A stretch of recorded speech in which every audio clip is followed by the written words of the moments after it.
Two peas in a pod. They even dressed us the same.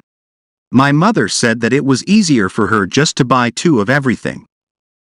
Sometimes it was the same clothes but in different colors, a red top for me, and a yellow one for my sister, for example.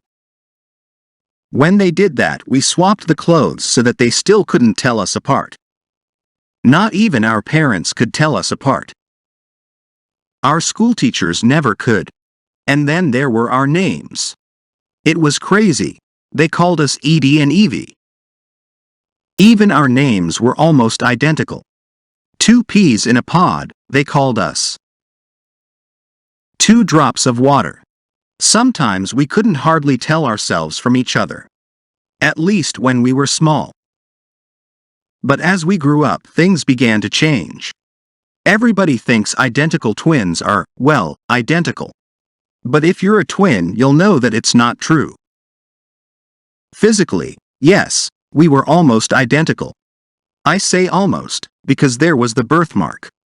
My sister has a very small brown spot on her left shoulder. I don't. This was the only way we could ever be told apart.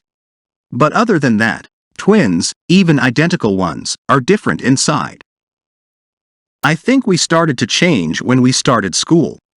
I was always very good. I never got into trouble. I always did all of my homework and did very well in all the tests and exams.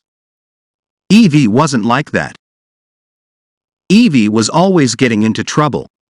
Evie never did her homework. Evie was a really bad student who never studied and never learned anything. She would have failed her exams, but of course she didn't. Why? Well, it's simple, isn't it? If you have an identical twin, how do you know which is which? Evie, of course, started by copying my homework. Then she got worse. When there was a class test, she would write my name on her paper. When she got into trouble, she smiled beautifully at the teacher and said, "No, I'm Edie, I'm the good one. It was my twin sister Evie who was naughty."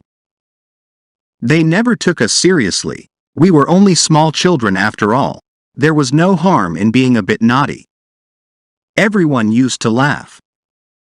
And because they never really knew who was who, neither of us was ever punished for being naughty, and they never failed either of us in our exams, because they couldn't be sure which one to fail and which one to pass. But as we got older, it got worse. Evie started to steal things. At first it was only things from other children, sweets or pens or pencils or rubbers, the kind of things that sometimes happen in school. But when we were 15, some money was taken from a teacher's bag. It was quite a lot of money, and the situation was serious. Then they found the money in Evie's pocket. And what did Evie do? Well, of course, she did the same thing she always did. No, it wasn't me. It was my twin sister. And I got into trouble, serious trouble this time. They called the police.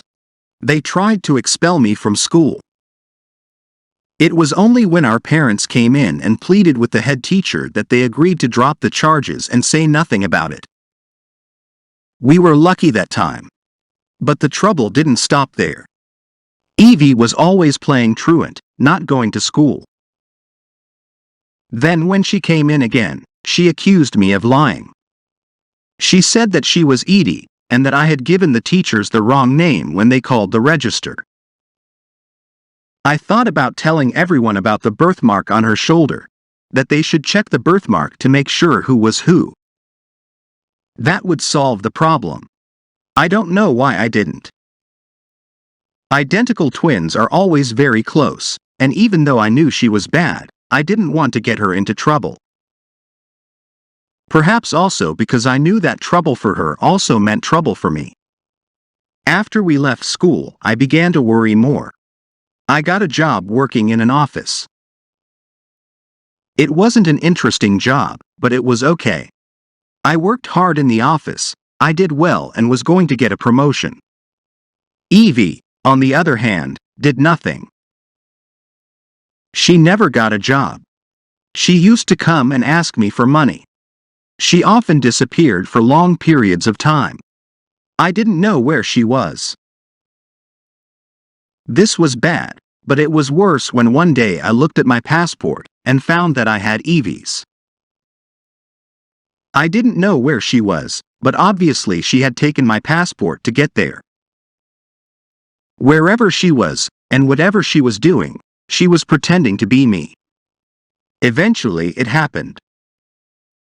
There was a loud knock on the door at 6 o'clock in the morning. There were 3 policemen there. 2 of them in uniforms, the other one a detective. I looked at their serious faces and thought that they had come to tell me bad news. I thought they were coming to tell me that my sister had died. But it wasn't that.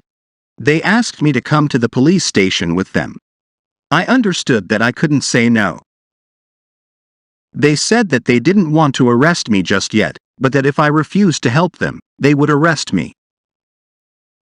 Of course, they asked to see my documents. I had to show them Evie's passport, and tried to explain that I wasn't really Evie, but that my sister had taken my passport. When I got to the police station, Evie was there too. They had already arrested her. Well, I say, her, but of course, they had arrested me. As far as the police were concerned, they had arrested Edie. That's what it said on her passport, and that's who she said she was. There was a long list of charges against her. Fraud and smuggling drugs. She told the police that she was really Edie, and that I had changed the passports. Edie, me, who had a perfect alibi. Edie hadn't been to any other countries. She went to work every day. It was Evie who the problem was, she said.